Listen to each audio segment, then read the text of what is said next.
2 दिन बाद कराची, पिशावर, कोयटा भी धरने शुरू हो जाएंगे। अमीर जमात इस्लामी लियाकत बाग चौक रावलपिंडी एहतजाजी धरने के दौरान अमीर जमात इस्लामी ने प्रेस कॉन्फ्रेंस किया है कि धरने नूं 4 रोज़ हो गए ने। तारीखी धरना अज़म ते हौसले दा पूरी दुनिया नूं पैगाम दे रहा है। आवाम ते बिजली दे बम गिर रहे हैं, कोई आवाम की दाद रसी करन वाला नहीं है। इन्होंने कहा है कि अज खवातीन बड़ी तादाद जलसे शामिल होंगियां, लेकिन लाहौर खवातीन नूं रोक लिता गया है। मुल्क एक ही खानदान की हुकूमत है तो रुकावटां डाल के अपने हालात खराब कर रहे हैं।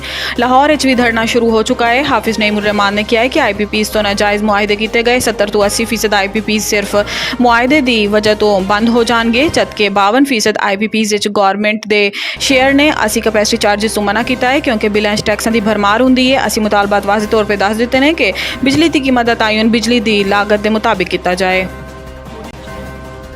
पुरमेज कबाइल के दरमियान मुसल्ह तसादुम का 6ठा रोज़ जहाँ बहक अफराद की तादाद 43 हो गई। गाँव बुशहरा ते माली खेल के दरमियान फायरिंग का सिलसिला जमीन के तनाज़े से शुरू होया सी, जो 6ठे रोज़ भी जारी है। तो इस दौरान हुण तक मजमूई तौर पर 43 अफराद जहाँ बहक तो 170 अफराद जख्मी हो गए हैं।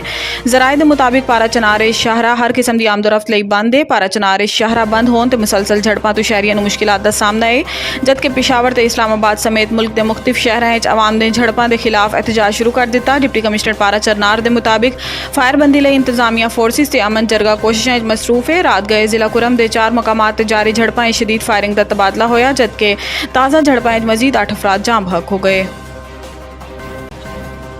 जस्टिस तारिक मसूद, जस्टिस मुजहर आलम ने एडहाक जज का हलफ उठा लिता। एडहाक जजिस की तकरीब हलफ बरदारी सुप्रीम कोर्ट मुनक्किद हुई। चीफ जस्टिस काजी फायजीसा ने एडहाक जजिस को हलफ लिता। तकरीब हलफ बरदारी जस्टिस मंसूर अली शाह समेत दीगर जजिस, attorney general Mansoor Usman Awan, law अफसरान, वकला, अदालती स्टाफ ने शिरकत की। दोनों जजिस की 1 साल दे लई बतौर एडहाक जज सुप्रीम कोर्ट तैनात किया गया। सदर मुमलिकत आसिफ अली जरदारी ने तैनाती की मंजूरी दी सी।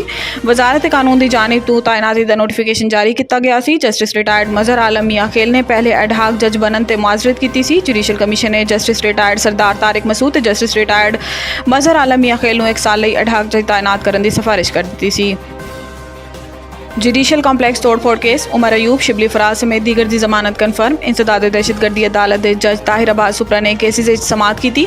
PTI वकील बाबर ऐवान दीगर वकला अदालत के सामने पेश हुए, जबकि उमर अयूब, शिबली फराज, अमजद न्याजी, अली नवाज ऐवान और दीगर PTI कारकुनान भी अदालत के सामने पेश हुए। वकील बाबर ऐवान ने कहा है कि कुछ मुलजिमान आज पेश नहीं हो सके। गुजारिश है कि जो आए होए ने इन्हां दी जमानत दरखास्तों पर फैसला कर दवो। जज ताहिर अब्बास सुपरा ने पूछा है कि अली अमीन गंडापुर पेश नहीं हुए, इस हवाले तो कोई इत्तला आई कि पेश होंगे या नहीं। PTI वकला ने जवाब दिता कि असी कन्फर्म करके अदालत को आगाह कर दिया। वकील बाबर ऐवान ने कहा है कि उमर अयूब ने लाहौर एक GIT के सामने पेश होना है। जज ताहिर अब्बास सुपरा ने रिमार्क्स दिते कि सब मुलजिमान एक ही स्टेज से खड़े ने। जमानत की दरखास्त खारिज होएगी तो सब दे नाल होएगी, सब दरखास्तों का एक नाल ही फैसला करांगे। अदालत ने अली अमीन गंडापुर की गैर हाजिरी के बाइस समात 4 सितंबर तक मुलतवी कर दी।